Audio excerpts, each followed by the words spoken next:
All right, we'll get to the bowl games in just a sec. We're going to tie up some loose ends first, though, to begin the show. We've got a couple games that are non-bowl games to get to first, starting in the NFL. Thursday night, we've got the Pittsburgh Steelers and the Minnesota Vikings. Minnesota 3-point home favorites, 45.5 the total. So the first thing I definitely am aware of when looking at this game toward Thursday night is it's definitely a Vikings spot. Okay, this is desperate times for them.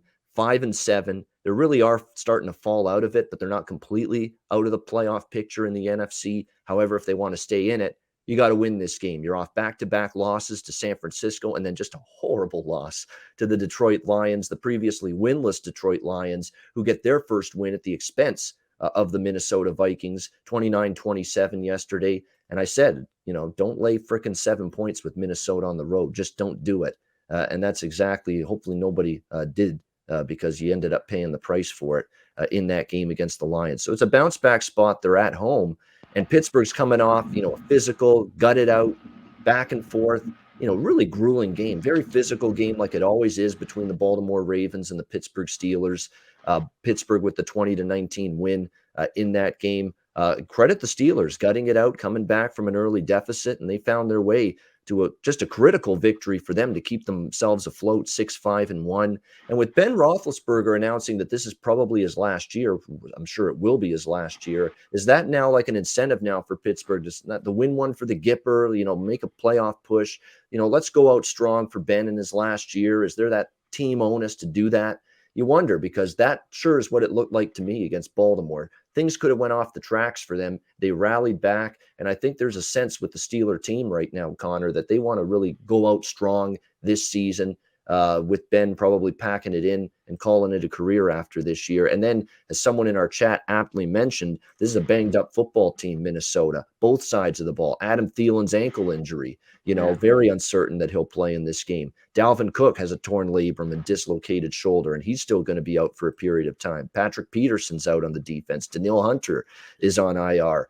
Eric Kendricks, the linebacker, bicep injury day-to-day. Anthony Barr, hamstring injury. It's a banged-up both sides of the football. So it's really tough. I think it's a clear Minnesota spot, but I don't like the form, and I don't like the injury report either. So don't really have a strong opinion early in the week. Conor, what do you think? Vikings Steelers. Yeah, the classic Thursday night football for me that I hate so much. To me, you just mentioned all those injuries, the offense, but the defense is taking it the worst for me with the Vikings. Obviously, the Steeler defense played better, but I think both these defenses aren't good. The problem is Thursday night, we see these unders, kind of hit. And that's why this total's at 45, because the way these two teams are playing, I want to take the over, but I don't know if that's the play. Here. And you're right. This is a Viking spot here at home. The problem is, do you want to lay the 3 with them? I thought that was my favorite play of the day yesterday was the Steelers, especially getting 4.5 at home. Ravens can't beat anybody by number. They were overvalued. And it's the classic, Steelers had given up 40 points the week before, but they're still, 5-6 or whatever they were, 5-5. So I thought it was perfect for them, and they ended up winning. Or, they were going to lose by 1. I would have took the win anyways, the cover. So difficult one here for me. Yeah, the Cook, it hurts. Thielen, I mean, that's really bad. So this one's difficult for me. I guess it's kind of the ultimate. If you trust the Vikings, especially if, you have to get under a field goal, you take them. If I got more than 3, you could take the Steelers. But it's my ultimate Thursday night. I want nothing to do with this game kind of deal here. Yeah, for me, I would want to make a case for Minnesota here in this spot. Pittsburgh travel short, actually not travel. It's in Pittsburgh, but it's in Minnesota rather. It's in Minnesota, short week.